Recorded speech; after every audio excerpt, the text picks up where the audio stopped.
ಏನೇನೆಲ್ಲ ಟಿ ವಿಯಲ್ಲೆಲ್ಲ ಹೇಳ್ತಿದ್ರು. ಅದು ಎಂತಕ್ಕೆ ಹಾಗೆ ಹೇಳಿದ್ರೆ ಏನಂತ ನಂಗೆ ಗೊತ್ತಿಲ್ಲ. ಆದರೆ ಅವಳು ಮಗಳು ಹೇಳ್ಕೊಟ್ಟಿದ್ರಿಂದ ಅವಳು ಹಾಗೆ ಹೇಳಿದ್ರು. ಅವಳ ಮಗಳು ಹಿಂದ್ಗಡೆನೇ ಇದ್ದಾಳೆ. ಅದಕ್ಕೆ ಅವಳು ಹೇಳ್ಕೊಟ್ಟಂಗೆ ಅವ್ರು ಹೇಳಿದ್ರು ಅಷ್ಟೇ.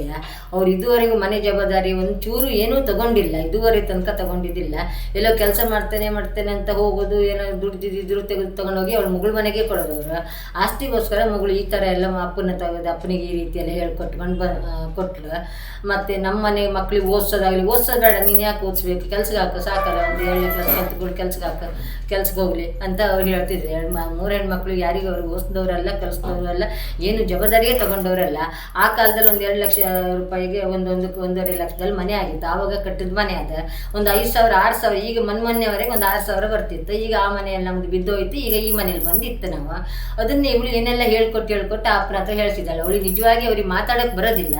ಅವ್ರಿಗೆ ಒಂಥರ ಮಾನಸಿಕ, ಎಲ್ಲಿ ಹೋದ್ರಿ, ಎಲ್ಲಿ ಬರಬೇಕು, ರಾತ್ರಿ ಕಳಿಸಿದ ಹೋಗೋದು, ರಾತ್ರಿಗೆ ಮನೆ ಬಿಟ್ಟು ಹೋಗೋದು, ನಿದ್ರೆ ಕಣ್ಣಲ್ಲಿ ಮರಳು ಥರ ಮಾತಾಡೋದು, ಏನೆಲ್ಲ ಮಾತಾಡ್ತಾರೆ.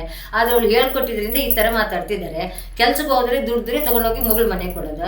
ಇವಳು ಗಂಡ ದುಡ್ದು ನಾನು ಚೂರ್ಪರೇನೋ ಬಾಡಿಗೆ ಬಂದಿದ್ದಲ್ಲ, ಅದು ಇದೆಲ್ಲ ಹಣ ಸೊಸೈಟಿಲಿ ಇಟ್ಟಿದ್ದೆ, ಅವಾಗ ಸೊಸೈಟಿಲಿ ಇದ್ದ ಅಂತ ನಂಬಿಕೆ ಮೇಲೆ ಅವನ ಸೊಸೈಟಿಲಿ ಇಟ್ಟಿದ್ದಿದೆ. ಅದನ್ನು ತೆಗೆದು ತೊಗೊಂಡೋಗಿ ಇವಳು ಮಗಳಿಗೆ ಅವಳ ಹೆಂಡತಿಗೆ ತೊಗೊಂಡೋಗಿ ಕೊಟ್ಟ. ನನ್ನ ಗಂಡ ದುಡ್ದು ತೊಗೊಂಡೋಗಿ ಅವರಿಗೆ ಕೊಡ್ತಾರೆ. ಮತ್ತು ಈಗ ಅದು ಸಾಲದೆ ನಂಗೆ ಮನೆ ಕಟ್ಟಿ ಸಾಲ ನಂಗೆ ಜಾಗ ಬೇಕು, ಮನೆ ಬೇಕಂತೆಲ್ಲ ಹೇಳಿದ್ಲು. ಕಡೆಗೆ ದೊಡ್ಡ ಮಗು ಗಾಯತ್ರಿ ಅಂತ, ದೊಡ್ಡವಳು ಚೈತ್ರನಕ್ಕ, ಅವಳು ನಂಗೆ ಸಾಲ ಉಂಟು ನಂಗೆ ಸಾಲ ಇಲ್ಲ ಅಂತ ಅದು ಈಗಳು ಚೈತನ್ಯ ಮಾಡಿದ್ದ ಅರ್ಥ.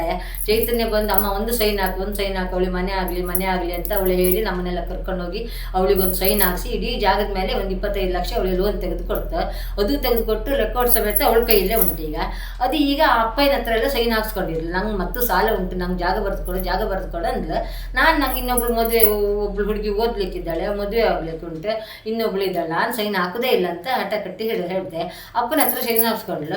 ನಾನು ಸೈನ್ ಹಾಕಲಿಲ್ಲ ಅಂತ ನನ್ನ ಮೇಲೆ ಸಿಟ್ಟಿಗೆ ಅಪ್ಪನ ಹಿಡ್ಕೊಂಡು ಅಪ್ಪನದ್ದು ಏನೆಲ್ಲ ಹೇಳ್ಕೊಟ್ಟು ಹೀಗೆಲ್ಲ ಹೇಳ್ತಿದ್ದಾಳೆ. ಈಗ ಮತ್ತೆಂಥದ್ದಲ್ಲ, ಅವಳಿಗೆ ಈಗ ದುಡಿಮೆ ಮಾಡ್ತಾಳೆ, ಹೊಲಿತಾಳೆ, ಟ್ಯೂಷನ್ ಕೊಡ್ತಾಳೆ, ಶಾಲೆ ಟೀಚಿಂಗ್ ಮಾಡ್ತಾಳೆ, ಎಲ್ಲ ಮಾಡ್ತಾಳೆ. ಆದರೆ ಅಪ್ಪನಿಗಲ್ಲಿ ಇಟ್ಕೊಂಡು ಅಪ್ಪನಿಗೆ ಹೇಳ್ಕೊಟ್ಟು ಏನೆಲ್ಲ ಹೇಳ್ಕೊಂಡು ಅಮ್ಮ ಸೈನ್ ಹಾಕೋದಿಲ್ಲ, ಅಮ್ಮ ಮೋಸ ಮಾಡಿದ್ಲು ಅಂತ ಇಡೀ ದೇವರ ಹತ್ರ ಎಲ್ಲ ಕೋಲಗಿಲೆಲ್ಲ ಇದ್ದಲ್ಲಿ ಹೋಗಿ ಅಲ್ಲಿ ಕೇಳೋದಂತೆ, ಇಲ್ಲಿ ಬಂದು ಇಲ್ಲಿ ಕೇಳೋದಂತೆ ಹೇಳೋದಂತೆ ಎಲ್ಲ ಮಾಡ್ತಿದ್ದಾಳೆ. ಎಲ್ಲ ಆಗೋದು ಅವಳಿಂದ, ನನ್ನ ಮಗಳಿಂದನೇ ಆಗೋದಿಲ್ಲ. ಮದುವೆಗೆ ಅಪ್ಪನನ್ನು ತಡೆದದ್ದೇ ಅವಳು, ಅಪ್ಪನನ್ನು ಕರೆದಿದ್ದೆ ಅವಳೆ. ಅಪ್ಪನ ಮದುವೆ ತಡೆದಿದ್ದೆ ಅವಳೆ. ನಾನು ಒಂದು ಫೋನ್ ಮಾಡಿದ್ರು ಸಾಕಿಯ, ನಾನು ಒಂದು ಚೂರು ಹೋಗಿ ಅಪ್ಪಯ್ಯ ಅಂತ ಹೇಳಿದ್ರೆ ಅವ್ರು ಹೋಗ್ತಾರೆ. ಈಗ ನಾನು ಕಳ್ಸೋದಿಲ್ಲ ಅಂತ ಹೇಳಿ ಅಪ್ಪ ಇಲ್ಲಿವರೆಗೆ ಕುಂದಾಪುರ ತನಕ ಬಂದವ್ರನ್ನ ಇವಳು ಹೋಗಿ ಕರ್ಕೊಂಡು ಹೋಗಿ ಮನೆ ಒಳಗೆ ತೊಗೊಂಡೋಗಿ ಇಟ್ಕೊಂಡು ಮದುವೆ ಬರ್ದಿದ್ದಾಗ ಮಾಡಿದ್ಲು. ಅವಳು ಬರಬಾರ್ದು, ಇವಳು ಮರ್ಯಾದೆ ಹೋಗ್ಬೇಕು, ಮದುವೆ ಬರಬಾರ್ದು ಅಂತ ಅವಳೇ ಮಾಡಿಸಿದ್ದೆ, ಎಲ್ಲ ಮಾಡಿಸಿದ್ದು ಅವಳೆಯ. ಅವಳಿಗೆ ಭಾರಿ ಒಂದು ಹಠ ಉಂಟು. ನಾನೊಂದು ಸೈನ್ ಹಾಕಲಿಲ್ಲ ಜಾಗದ ಮೇಲೆ ಅಂತ ಭಾರಿ ಹಠ ಉಂಟು. ನಾನು ಇನ್ನೊಂದು ಸೈನ್ ಅಪ್ಪನಿ ಮದುವೆ ಅಂದ್ರೆ ಭಾರಿ ಇಷ್ಟ ಆಯ್ತು, ತುಂಬಾ ಇಷ್ಟ ಆಯ್ತು ಅವರಿಗೆ. ಅವ್ರಿಗೆ ಮದುವೆ ಬರುವಾಗ ಕಟ್ಟಿಗೆ ಮನೆಗೆ ನರಿಗುಡ್ಡೆ ಮನೆ ಅಂತ ನಮ್ಮ ಕುಟುಂಬದವ್ರ ಮನೆ ಉಂಟು. ಅವರು ಅಕ್ಕ ದೊಡ್ಡಪ್ಪ ಅವ್ರ ಮನೆ ಅದ. ಅವ್ರ ಮನೆಗೆಲ್ಲ ಬಂದು ಮದುವೆ ಕಾಗದ ಎಲ್ಲ ಖಾಲಿ ಆಯ್ತು. ನೀವು ಕಟ್ಟಿಗೆ ಮನೆ ನರಿಗುಡ್ಡೆ ಮನೆ ಅಂತ ಕುಂದೇಶ್ವರ ದೇವಸ್ಥಾನ ಹತ್ರ ಅವರು ಅಕ್ಕದಿರ ಮನೆ ಅದು, ದೊಡ್ಡಪ್ಪನ ಮಗಳು ಅಕ್ಕದಿರ ಮನೆ.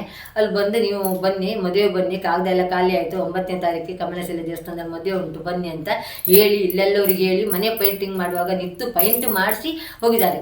ಆವಾಗ ನಾವು ಮದುವೆಗೆ ಅವ್ರಿಗೆ ಎಷ್ಟು ಸಲ ಕರೆದಿದ್ರು. ನಾನು ಗುರುವಾರ ಬೆಳಿಗ್ಗೆ ಬರ್ತೇನೆ, ಅಷ್ಟರ ತನಕ ಬರೋಕ್ಕಾಗಲ್ಲ ನನಗೆ, ಗುರುವಾರ ಬೆಳಿಗ್ಗೆ ಬರ್ತೇನೆ ಅಂತ ಹೇಳಿ ಬಂದವ್ರನ್ನ ಇವಳು ಬಂದು ಕರ್ಕೊಂಡು ಹೋಗಿ ಮಾಡಿಸಿದ್ದಾಳೆ. ಎಲ್ಲ ಮಾಡಿಸಿದ್ದು ದೊಡ್ಡ ಮಗಳಿಂದನೇ ಆಗಿದೆ ಪೂರ. ಈಗ ನಾನು ಒಂದು ಸೈನ್ ಹಾಕಲಿಲ್ಲ, ಅವಳಿಗೆ ಆಸ್ತಿ ಸಿಕ್ಕಲಿಲ್ಲ ಅಂತ ಸಿಟ್ಟಿಗೆ ಏನೆಲ್ಲ ಅಪ್ಪನಿಗೆಲ್ಲ ಹೇಳ್ಕೊಟ್ಟು ಈ ರೀತಿ ಎಲ್ಲ ಮಾಡ್ತಿದ್ದಾಳೆ ಈಗ.